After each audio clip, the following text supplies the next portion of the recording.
Well, there's your saying, gone with the old, ring in the new year. Of course, this is the first video of 2021, and I don't know about you, but I think I had a 2-day break away from my YouTube channel because obviously I was busy making water-themed toys along the way, so there's no pigeons along the way though. And we've got a cargo train going by there. I'm just glad I'm using this cargo train to play here, and I got a funny feeling that it's been a very cold year there at the start there. It's been actually quite cold at the start because what we had recently was a whole bunch of snow. Well, in our area, I think where I live, which is the West Midlands, I don't think we get too bad snow here where I live though, but if you are lucky, you get snow in the winters. Obviously, a lot of hilly areas there, they've got tons and tons of snow there. And to me, with all that snow outside, it actually feels like living in Scandinavia or Siberia, maybe Japan for that matter, because I've got a Japanese cargo train running along the way, but there's no snow. But anyways, the opposite of snow is of course, well, fire. And what's the opposite of fire? Water. And that's what I'm going to be talking about. Water-themed flip-up toys. Gonna follow around over me now. So let me just count. We've got 1, 2, 3, 4, 5, 6, 7, 8 water toys. I'm just glad I've made 8 though, because obviously 8 is considered to be lucky in East Asian culture, but nevertheless I've just made a ton of water things with that product though, which is completely and utterly amazing. There was a train rolling by and the camera facing towards where the toilet and the radiator is. I'm going to review these toys straightforward right there, and I'm actually going to struggle in this video because there's not much space around there, and there's actually a chair next to me though, so I'm just going to move it away and get some space. And obviously it's not that bad whenever I think about it, of course, because, well, normally it's freezing outside, but I've just removed my hoodie though just to make it a bit more easier for me to review. Quite a lot of toys though.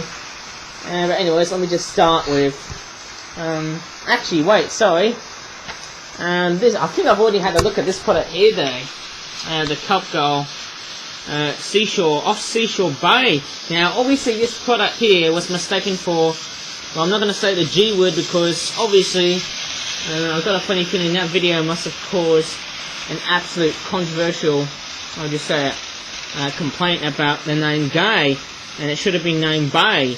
Well, there you go. I'm not sure if you can see that, but let me just go ahead and turn the table lamp on though, so that you can see what it says though. I'll turn it on straightforward though, just to see it properly. Is it bright enough? Yes. Obviously you can see the word bay and not gay. Well, obviously I can't say the word gay because, well, we used to hear the term gay as in happy in the 50s, but yeah, let's just not go straight towards it, eh? So I'm very sorry for the mispronunciation of the term bay, but there you go. The Kelp Gull off Seashore Bay feeding frenzy 12-pack. It's cost about £14.95. I'm not going to cover that one again because, well, I've already done it before, but the actual total number of picked-up products we've got here is actually 7. So let me just start with this one here.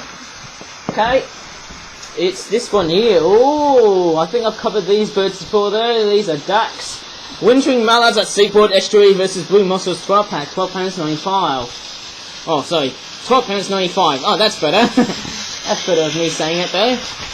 Well, let's just hope this year won't be as sloppy as 2020 because 2020 has been an atrocious year though. But anyways, with the train whirring sound in the background now, which probably annoys some people though, but sounds really nice though, actually though. I love the artwork. Reminds me a bit of an anime sort of style.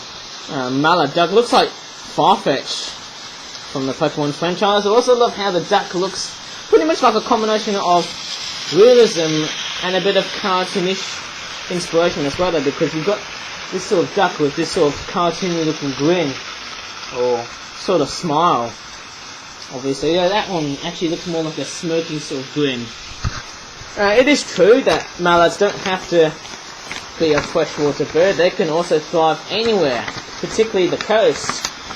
And yes, it's also true that mallards might also feast on mussels, in the sense that mussels are a species of shellfish, and mallards love to eat shellfish, obviously.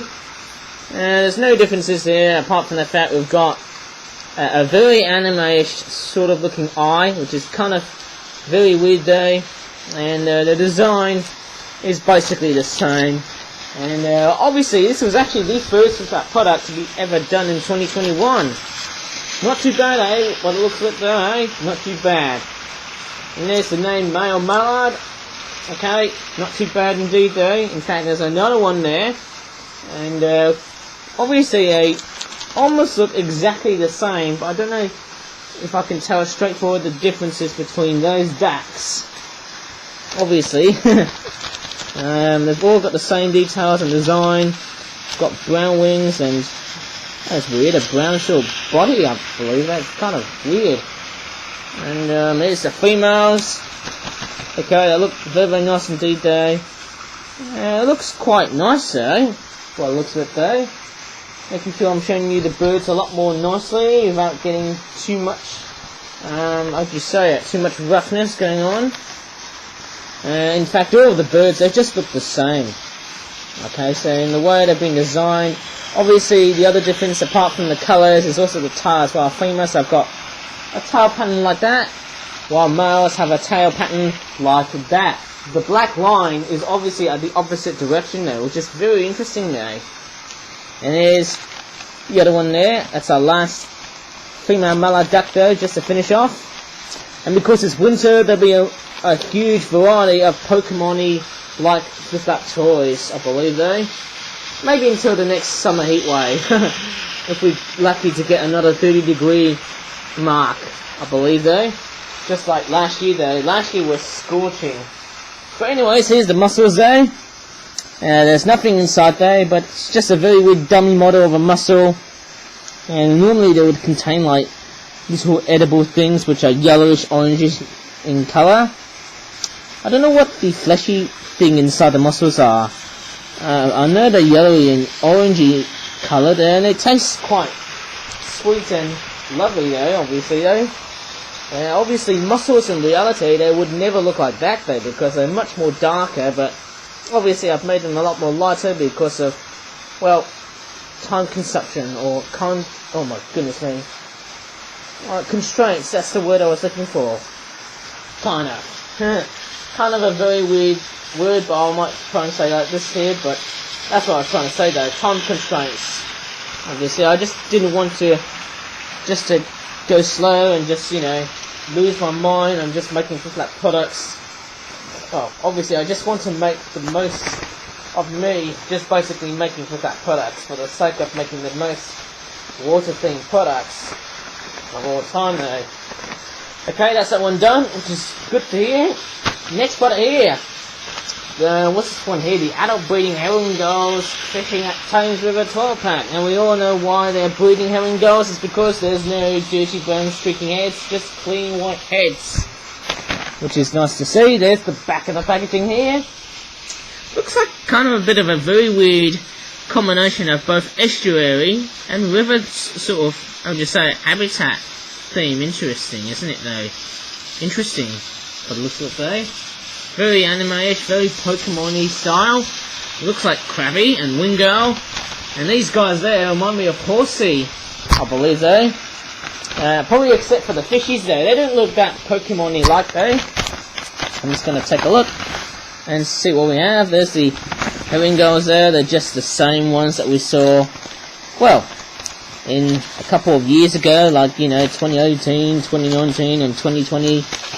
You know, just the same bird, same mould, except for the fact they've got like, I think what I've actually noticed is that, I don't know about you, but I think the last 2 years ago, I think herring gulls used to have red eye rings, but now that it feels like we're getting herring gulls with orange eye rings. Same here with the lesser blackback gulls. They also have this very weird random eye ring colour combination of both red and orange.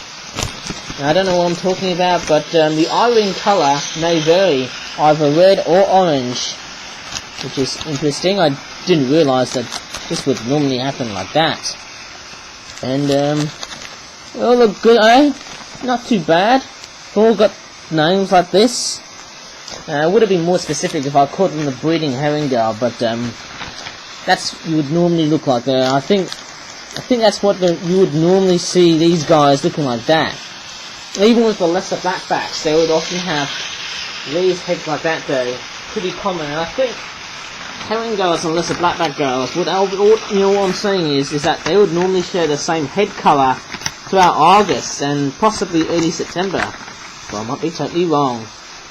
I think it's only the adults I'm only going to talk about though. I don't know when they would molt their feathers into, well, the dirty brown streakings on their head. Well, anyways, I've got a couple of, I wouldn't know what fishies they are. Oh, I don't know what fishies they're supposed to be. I presume these guys are supposed to be based on trout. Brown trout, I believe though, which looks pretty fine and super dandy, eh? I could make a rainbow trout, but I don't know about you, but maybe I could save it for maybe sometime in the future. Sometime in this year though. There's our little horsies. Okay, there's a purple one, which looks quite unusual for a colour that one has. And there's an, well, obviously I was about to say, an orangey sort of brownish colour. Orangey brown. Well, not really orange, but it's most likely brown. Obviously, I would say it's like a reddish, orangey sort of brown though. Kind of. I don't know what shade of brown it is though. Maybe the audience can tell me though. And here's our Chinese mitten crabs, which come in, once again, they just come in brown. It's very interesting. I would normally expect these guys to be orange, but yeah, very, very brown looking crabs. Very realistic though. Well, not really realistic, but with a combination of anime style and you know, simplicity and realism. It's quite interesting. And the underside, unusually enough, is yellow. Now you would normally never see crabs with these sort of colour details underneath though. It's very weird though. It's kind of weird though, but it's quite nice actually. But that's it though. I wonder, I've got a funny feeling, how come seagull products, they're just getting really common. Every time when I hear the long call, I think it obviously sounds like this. I think I used to remember doing seagull impressions at Western Superman. That was really, really, well, hilarious. Well, embarrassing at the same time, but it was also quite intriguingly great. Anyways, let's move on to another product here. Whoa! There's, I don't know what this one is. It's a black-headed gull, head molt, roosting and feeding frenzy, 12 pack, £13.95. Very interesting. There's the back of the packaging there, and the fish are based on, well, baby salmon. And it's quite interesting. We've got 6 fish and 6 flapping birds though, based on black-headed gulls. And what's quite interesting is that all of the birds are named as black-headed gulls, but let's take a look at the heads, because the heads, straightforward, can basically tell you a very interesting telltale sign. And it's going to be quite interesting on how do you spot the differences between these heads. But before we can get into the seagulls though, which are the black-headed ones, well, black-headed gulls are not really much of a seagull, but yeah, interesting, eh? Okay, here's a very interesting look of a baby salmon, which looks like it's very weirdly designed there. It's pretty strange in detail though. It's a bit sloppy though on this side here. It looks like it's covered in oil, which is not very nice to see. Probably explains why climate change is on the rise on the Flip Up universe, I'm afraid. Particularly with Earth as well though. And in fact, our place is extremely fragile. And I don't know about you, but very nice looking fishies there, obviously. I think the problem is that the more fishies we eat, the more we're going to lose them, because obviously, I think what's going to happen is that squid are going to be taking over. I think squid may be the new fish, because obviously squid's going to be a lot more highly consumed than fish, because fish are getting a lot more wiped out easily though. And what's really important to say is that fish is one of the oldest creatures ever on Earth to exist, alongside with squid and all the other, I just say, mollusks like, you know, ammonites. There's the other one there. Quite cool, eh? Maybe I could do some smoked salmon. By the looks of it though. It looks quite very nice though. Lovely looking fishies. And it's not too bad. Maybe except for this one here. Looks like it's gone a bit grubby. Very grubby though. The mouths and these guys are, I think the mouth detailing is a very weirdly faint sort of detailing in design though. Anyways, those are the salmon. Let's get into the black-headed gulls. Now it's quite strange that, let me handle this one here first. This is the breeding or summer plumage black-headed gull because, ironically, despite its name, obviously its head is ironically dark chocolate brown. And it's quite funny that in the Flip Up universe, I would never, you know, encounter these guys like that though. It's quite interesting. It's much more rare to see these guys in summer plumage like that. But I think these guys are a lot more common in that sort of plumage like that from, I would just say, July, August, December, if you're lucky. Because normally you're about to see these head plumages in January, February, March, I think. I think March is pretty much the last time you might be seeing these guys in that sort of plumage like that one, eh? Kind of, but it looks quite nice though, eh? Let's take a look at the black-headed gulls that would normally like this. This is the non-breeding or wintering plumage or roosting plumage. And obviously, so you get heads like this with lines on the forehead though. And we've also got a very weird dark brown spot. It looks like those weird head pony thingies on the side of the bird though. There's the other one there. Very nice looking details there. And it's quite nice though, these fancy looking birds though. That's quite interesting though. Also, one very weird thing is that if the black-headed gull was basically on a dull day, basically seen on a dull day, or maybe if a bird is flying past, well, plumage, I would say, this sort of plumage could even appear black, but it still appears brown, dark chocolate brown, which is quite interesting though. And also another thing I've also realised is the eye detailing of the black-headed gulls. Now, whenever I look at birds like this, they normally have some weird C-shaped eye ring though, which is only broken at the front. If I show you like that, look at that, it normally looks like this. But there are some products like this one here, which is the wintering black-headed gulls versus beef standard trio and carp price fishing and feeding 20 12-pack, which costs about £19. I have a look at that one later on. It's quite confusing because obviously there are some black-headed gulls that would normally have this sort of detailing of that, but obviously at the same time the broken eye ring like that, this sort of forward-facing C-shaped detailing on the front, this white detailing can be gone. It can be missing, which is very unrealistic though, sadly to say. But nevertheless, these guys look quite nice though. Strangely enough, we're getting a lot more of these birds in this sort of head plumage versus the chocolate brown headed plumage though, but I kind of feel like that, yeah, quite interesting birds indeed though. And also, what's very funny to say is that the black-headed gulls in their breeding plumage tend to be a lot more noisier than their non-breeding cousins. Although I might say otherwise, because it only happens in feeding frenzies there. But I think their breeding colonies, wow, what a raucous sound. Especially the ones when you go to Middleton Lakes, and what's the other place I've been to? I've also been to Upton Warren, which was quite strict though, because you can't feed birds there, but yeah, that's also a very raucous place as well though, in the spring and the summer. Okay, let me move on to the next product, which will be...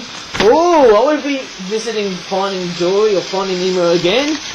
Yes, we are. It's this one here. It's called the Royal Pacific Palette Regal Blue Hippo Tang Fish Shoal 12-pack. £13.95. Same price as those black-headed gulls there.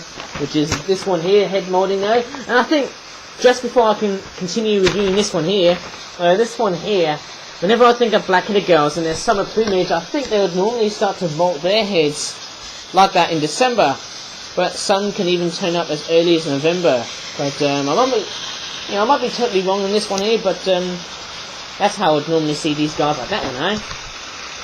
Anyways, oh my goodness me, that's gonna send Disney some shocking, how do you say it? Oh my goodness, I think that's gonna, oh my goodness me, I don't know what I'm saying here, but I bet you this product here, when I'm reviewing this, I think that's gonna send Disney the great biggest shockwave to the whole system there. It's gonna send a billion shockwaves, eh? Yeah, looks quite very dory-like, these fishies, eh? And once again, they're commonly kept as an aquarium pet, but they can be absolutely threatened because, well, if people keep this species as a pet, well, that's going to threaten the population of the species. Dwindling the wild population, I'm afraid. But, yeah, let's go ahead and take a look. Oh my goodness me. Hang on. This one here looks like it's missing some details there. 1, 2, 3, 4, 5, 6, 7, 8, 9, 10, 11, 12. This one here doesn't have any yellowfin detailing though on the flippers, though. I'm up to fix that one there. I didn't expect an error to be like this in my first toy view. Normally you don't have that sort of errors like that though, but strangely enough it is. I don't know what's up with errors on toy views now these days though. I feel like I must have lost the plot though. Maybe it's me. I should have just taken a lot more time without even speeding through and just basically reviewing toys for the sake of doing it fast. But anyways, there you go. Obviously the rest of the fishies there, they've got the same detailing. If I show you, maybe if I show you the camera like so, after I put all of the fishies onto the floor like this, after I've organised everything like so, with that train. Oh my goodness me, that train is absolutely rockers. I should have just turned it off, but there you go. That's what all the dories would normally look like though, eh? Oh my god, this is like that quarantine scene of Finding Dory. Oh, I think the best thing to do, if I have to move on, oh my goodness me, the best way to just move away from this photo is to just keep swimming, just keep swimming. Oh, fancy well though. That's what they would also look like here as well. Should have just done that one, eh? But I need to recover the train from being derailed. I think the tracks they just keep on kinking and buckling though. That's not a good look. Sorry I can't show you the train though because, well, that's going to be off plot though. If I just, just give the toy view a great big, let's just say abrupt halt. What's up with me just not speaking that well though? But anyways, let's just put the dories away though. Put the dories, away though. Can't add a one too because I need to move on to something else. And once again, we're taking a look at black-headed gulls again though. What's up with black-headed gulls being quite common here? And the train's derailed again though. It's a first winter black-headed gull inland river feeding spot 12 pack, which costs about, let me show you the price, £15. Obviously, whenever I'm doing toy reviews, my trains just keep on derailing a lot though. Also, another thing I've also realised is that, obviously the Ash Ketchum logo on my Fish Out Toys has been around for a long time because it's been such a cold year. A cold end to the year 2020. And it's also very melancholy as well though, that sort of pattern though, because whenever I think of cold weather, it's such a melancholy feeling though. And we've just reached towards 3 o'clock, 40 seconds. Oh goodness me, eh? I've just had a look at the clock though, but yeah. Oh, yes, I just need to project the screen for my quick capture webcam. There's the back of the packaging there. Oh, also comes with fake earthworms as well though, cartoon earthworms. And the fish are based on Magikarp, but in baby form. I don't know why there's so many Magikarps though in this place. Maybe we need to make a lot more Gyarados than that. And it would have been much more better if we made a lot more Gyarados. And here we are. That's about it. Okay, I might show you the carp first. Oh my goodness, this one here looks, that's weird, it's just the same problem though. is exhibiting the same problem as the other fishies I had a look at. So weird, eh? A very weird distorted looking face. Caused by, I would say PVA glue is doing that though. Maybe from my fingers. After using PVA glue. I think Magikarp would normally have the barbs or the whiskers on its face. But I can't see them, I'm afraid. Maybe there's just a bit of a yellowish tinge on this one here though. Oh well. And this train just keeps on derailing though. I like though. What's up with me doing toy reviews and this train just keeps on derailing though? Maybe it's the other tracks. It just keeps on buckling though. I just don't understand. Sorry for taking so long though, but oh well, let's just continue before this mishap continues again. Oh well. Maybe give this train a bit of a run. That's just testing here. That's better, eh? And when this one clears, I think I'll let this one free to the other layout. The other section of the layout, I mean. Because this layout has got points that connect to this section here. Oh yeah. That's very nice to see. Okay, without being distracted by the train now I've got there, let me show you the earthworms. They're just dummy looking, I'll just say it, very weird cartoony looking earthworms there. Just a very lazily designed earthworm there, just coloured in. Just, it doesn't look rushed though, well, but yeah, it looks quite nice though. Let's take a look at the black-headed gulls. Oh no! Where's the little forward-facing C-shaped eye-ring? It's missing. I think that's one thing I tend to forget there, because obviously normally a real-life black-headed gull would never have eye patterns like this. I don't know why. Maybe it's for the fact that I'm trying to emulate Pokemon for the sake of doing this. Oh well, maybe I could fix that in the future, eh?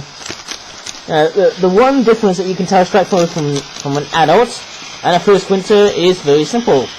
First winter gulls, which are black-headed ones of course, and also silver gulls, and the other small gulls that belong to the same Crococephalus genus. They've got brown wing detailings like that though, and they also have a black tail end, although this is completely faded or gone completely by late summer.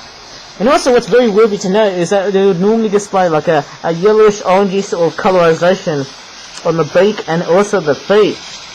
But also there's a black tip at the front of the beak as well though, which is also another difference. And here's another one there. Very, very simple. Very simple indeed. And here's our last one. There you go. Yep, that's just very, very nice. And in fact, the reason why I put worms in there is because, well, we all know about seagulls, don't we?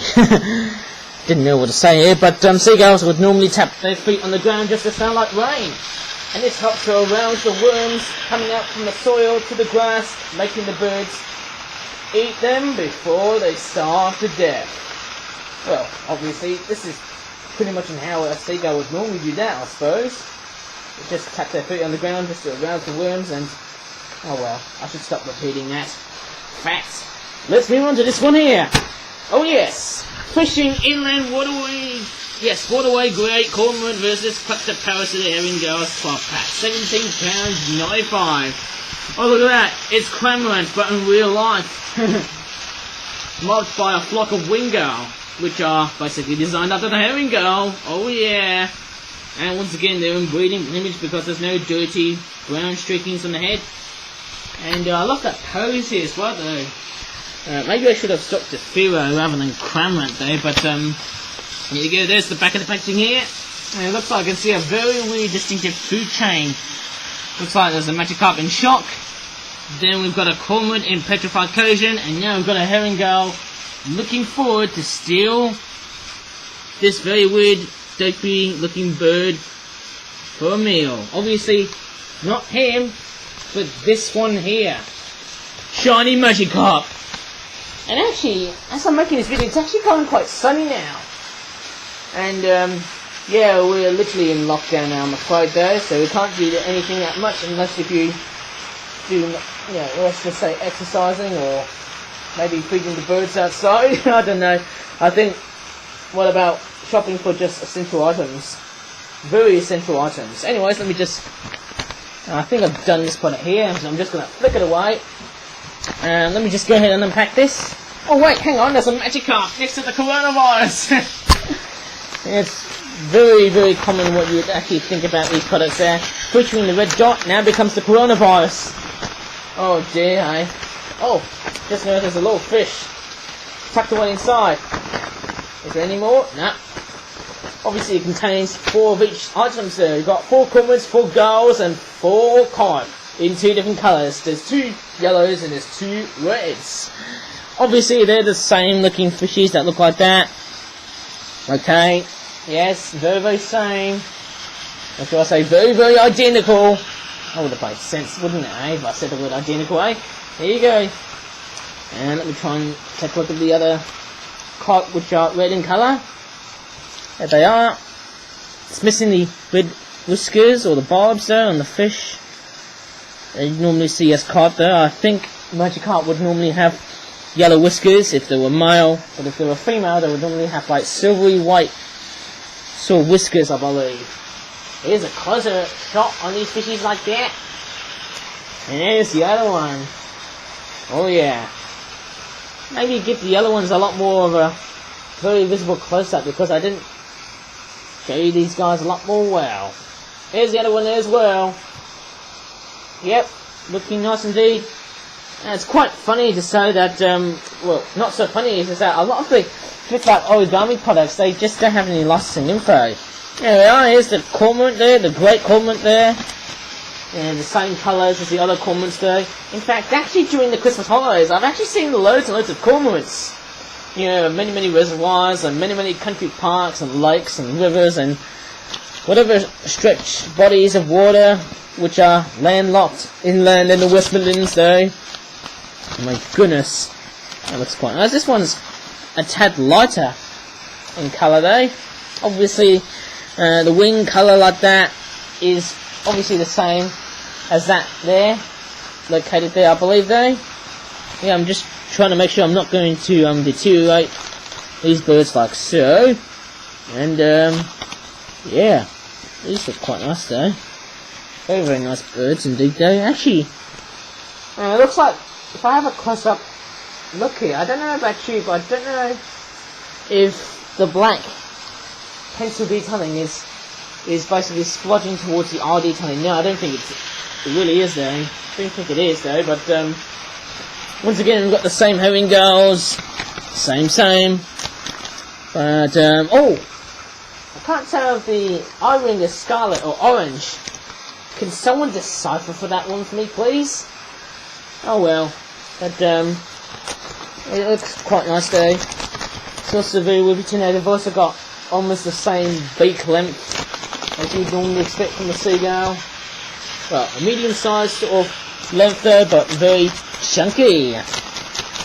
Black-headed gulls, I think they've got like a medium sort of beak and a medium. I think their chunkiness is quite medium, I would say, hey? And they're not really soft. So there's, I would say, in between. A black-headed gull's beak would literally be between soft and chunky. But anyways, that's about it, guys. And if you don't know what a kleptoparasite is, it's basically a bird that steals one piece of food from another species. I think you might have heard about this sort of word in another video, but go ahead and check it out. As we head straight towards the end of the video, with our last but not least with that product, it's the Wintering Black-Headed Gulls versus Lucena Trio and Cold Price Fishing Feeding Frenzy 12 pack, £19. Well, that's obviously the most expensive pickup product that I can see here, while being the most expensive pickup product. Look at that! This envelope has actually got a very weird piece of artwork. Look at that! It's actually got some weird portrait frame sort of detailing. I've never expected this when I flipped that product, and that's because there's, well, look at that, there's a bottom of water here. Oh, sorry, a bottom body of water. Oh, it looks like that. Look at that, some seagulls are literally on the chase for that goose ender who's about to munch on that very precious piece of carp. Not crap, but carp. Magic carp, more like magic crap. Although that's gonna make a lot of the Pokemon fans really, really livid. and angry at the same time. Oh, there's a female goosander. That looks quite interesting though. Once again, this toy is from the British Wildlife Collection toy range, which is nice to see. Anyways, let me just go ahead and tackle what we have. And it's going to be quite intriguing though. I was going to make another one, but I didn't have enough time though. But let's see what we have. Oh, much bigger fish than this time, eh? Much bigger fish. And oh, I've actually noticed that. Hang on, they've actually rectified the problem here. Can you see that forward-facing C-shaped eye-ring, which looks like that? That's much better, isn't it? Hey, if I zoom out just a bit there, much better. Same wing detailing because they're adults. So there's this one here. Looks like these guys have got a bit of a very weird, looks like a very weird folding though. Folding method there. I believe the wingtips must have seen far much better days though. Once again, they're just saying the name black-headed gull, but they just don't tell you which form it is. Okay, and if I show you this one here, nice indeed. I mean, that's really nice to see the eye ring like that though. You know, the horse is bolted, I'm sorry to say, but obviously I just got a funny feeling maybe I should start putting details like that versus detailings which would normally look like that, because that's not realism works. Or should I say, that's not how realism should obviously work. Well, what's quite funny is that this one here is actually missing the brown forehead line actually. Sorry about that one, I just got confused though. Same with this one here. Very weird though. It's a very weird reversal change in terms of the detailing, except for this one here. It's pretty perfect whenever I think about it though, but yeah, I might keep the ones without the forehead line, which is brown. And let's take a look at the goosanders, because they look quite nice though. Normally goosanders would have like a sawbill-like beak, like a grey-like goose, because their teeth are serrated. Well, actually, birds don't have beaks with teeth, but obviously their beaks are meant to look like teeth. In reality though, the grey-lag geese and the goosanders though, which are actually a species of sea duck, although goosanders are considered to be a sea duck, they don't actually thrive in the sea every winter though. They can just thrive in freshwater lakes and rivers most of the time, if not all the time I would say, eh? Even dams as well. Females, once again, have got very weird reddish looking evil eyes, which obviously naturally they are actually not that evil though, naturally. And depicted with some white belly with, well, let's just say a grey assortment of feathers like so, and a neck and head which is brown. Now it's time to go for the male, which is also known as the drake. This one here, depicted with a white, I should say a white fat body though, with black feathers on the top though. And also there's plentiful amounts of wing detailing like that though. Didn't realise they'd added detailing like that. Ooh, that's very clever, isn't it, eh? Very clever. And I've also noticed that goosanders also have a grey looking tail end. Very greyish tail end. And once again, a head and neck of greenness. Or should I say, the head and neck, of course, green. Except for the eye and the beak, which are red. And obviously they've got the same faces as Farfetch from Pokemon. I'm trying to turn the camera angle like so because I want to show you how the bird actually or exactly looks like. I think a very big disappointment is that they don't have any facial details in the design though. But nevertheless, they look quite nicely done and quite cool indeed at the same time. And my throat's gone a bit funny though because, well, I must have been speaking for quite a long time though.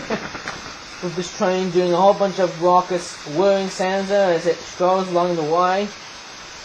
And yes, you can attach the fish onto the beaks of any bird like the black-headed seagulls or the goosanders. Anyways, that's just about it though guys. I'm just glad I'm just reviewing Flip That Toys though. And I got a funny feeling, whoever thought that a Flip That Toy review would never be on a Sunday. And at the start of a very brand new happy year. Well, not because we're still surrounded by COVID-19. But hopefully things will improve as long as we're keeping our distance, washing our hands frequently, and just staying at home to save our lives. Anyways, I think that's just about it in this video. If you really want to contradict and just basically follow my channel, please do subscribe and give this video a like. It really keeps my channel running along the way. So anyways, hope you enjoyed this video. As always, thank you so much for watching, and bye for now. At least I can see that train. That's the one thing I might show you here. That's very nice, isn't it? Watching trains. Especially when they're toys. Okay, I'll just let this train go through and I'll end the video.